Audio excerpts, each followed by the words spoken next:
Benarkah Nusantara asal peradaban dunia? Tongkonan, rumah tradisional Tanah Toraja, Sulawesi Selatan. Atap bangunan itu sangat khas, disebut tongkonan. Rumah adat Toraja menjadi salah satu arsitektur tradisional paling gampang dikenal di Indonesia. Materialnya uru, kayu lokal yang seawet jati. Arahnya selalu ke utara, atapnya melengkung. Meski orang Toraja tinggal di pegunungan, atap lengkung indah itu ternyata terkait dengan citrah lautan atau perairan. Bentuk rumah dengan atap lengkung itu menggambarkan perahu. Model atap itu menggambarkan perahu yang digunakan Puang Buralangi pada saat berlayar ke Toraja ribuan tahun silam. Kata C.F. Palimbong, Ketua Aliansi Masyarakat Adat Toraja, Toraja Utara, kepada Tempo beberapa waktu yang lalu. Dalam mitologi Toraja, Puang Buralangi adalah manusia pertama yang diciptakan Tuhan. Buralangi ini diciptakan Tuhan di bagian utara langit dan kemudian diturunkan di daerah yang disebut Pongko sebelum pergi ke Toraja dan beranak pinak di sana. Letak Pongko itu di daerah utara. Itu sebabnya tongkonan selalu menghadap ke utara. Tidak ada kepastian di mana Pongko itu berada. Pongko yang saya pahami adalah Tiongkok atau Cina, kata Palimbong. Kisah penciptaan Buralangi juga bercerita tentang banjir besar yang merendam daerahnya. Karena kondisi ini, Puang Buralangi menggunakan perahu ke Toraja, ujarnya. Perahu ini kemudian diabadikan dalam bentuk atap rumah. Versi lain mitologi banjir di Toraja dengan sedikit perbedaan detail diungkap oleh Stephen Oppenheimer beberapa pekan silam dalam sebuah diskusi di Gedung LIPI, Jakarta.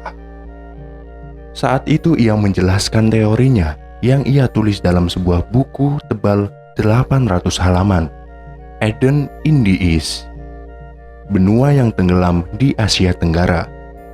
Edisi Inggris terbit pada 1998, bahasa Indonesia bulan lalu.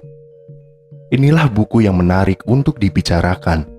Sensasional, tapi argumentasinya memikat karena bersangkut paut dengan masa lalu sejarah kita yang misterius.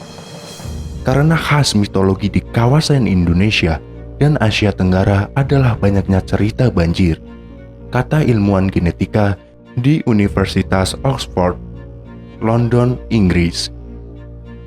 Kisah banjir ini menjadi salah satu dasar teori Oppenheimer bahwa banyak peradaban tertua di dunia yang berasal dari kawasan Indonesia, terutama di wilayah paparan Sunda yang sekarang sudah tenggelam menjadi Laut Jawa dan Laut Cina Selatan. Dasar lain yang digunakan Oppenheimer adalah pemetaan genetika. Paparan Sunda alias Sundaland itu wilayah dataran luas yang berbeda di wilayah Indonesia dan sekitarnya.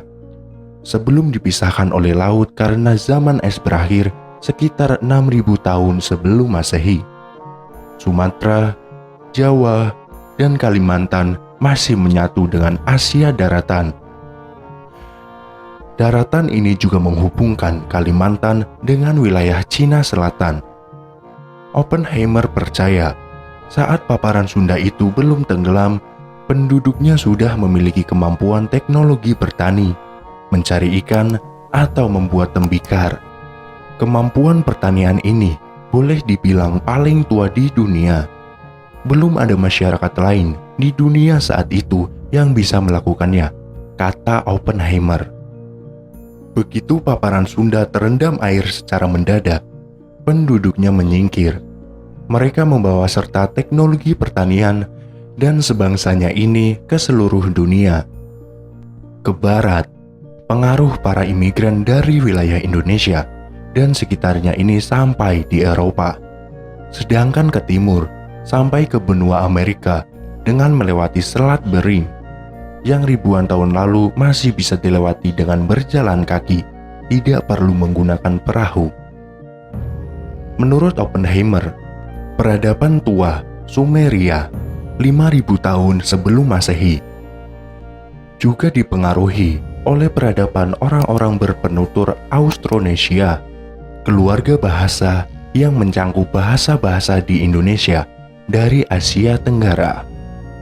Selama ini para ahli sejarah menyatakan di Sumeria sistem hukum sudah dikembangkan, teknik militer sudah maju karena terus terjadi perang antar kota.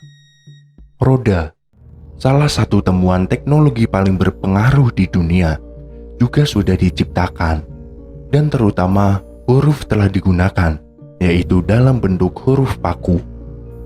Namun Oppenheimer melihat beberapa temuan dari wilayah Sumeria menunjukkan kesamaan dengan kebiasaan atau teknologi Austronesia.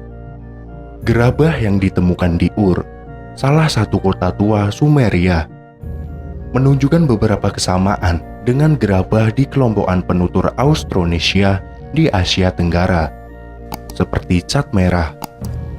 Begitu pula ada temuan patung-patung dengan raja. Seni membuat raja, alias tato itu khas Austronesia.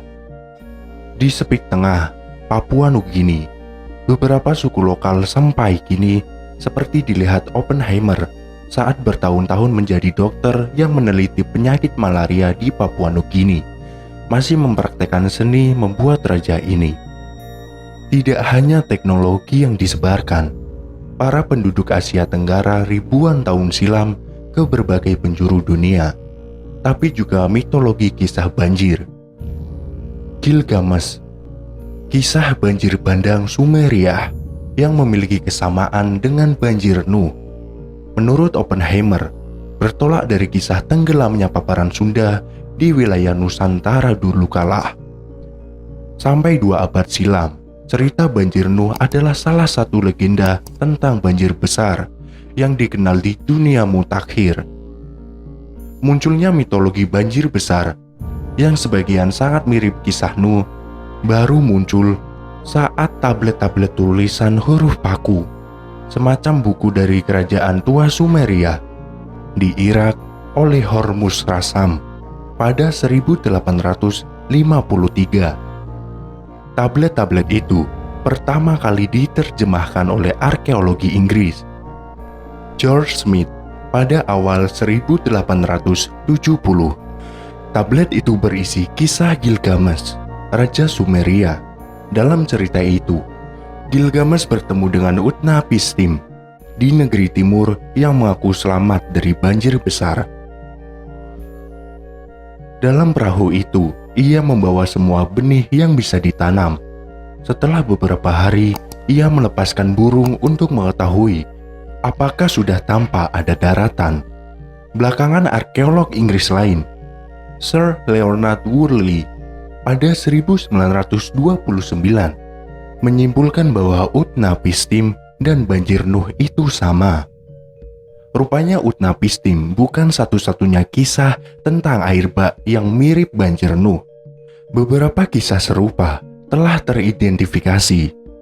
Di Wales, negeri kecil yang pemerintahannya menyatu dengan Inggris, ada dongeng Danau Lion yang menyembur dan membanjirkan seluruh dataran kecuali Dwy Van dan Dwy Vach. Mereka selamat dengan kapal tanpa tiang dan kembali mendiami pulau Prindain. Kapal itu berisi sepasang binatang dari setiap makhluk hidup. Teori Oppenheimer memang tidak sedramatis teori mendiang Arcio Santos, profesor fisika nuklir dari Brasil, yang menulis bahwa negeri Atlantis seperti yang dikisahkan Plato ada di wilayah paparan Sunda. Seperti yang dikatakan Harry Truman Simanjuntak, teori Oppenheimer meski ditentangnya namun lebih masuk akal.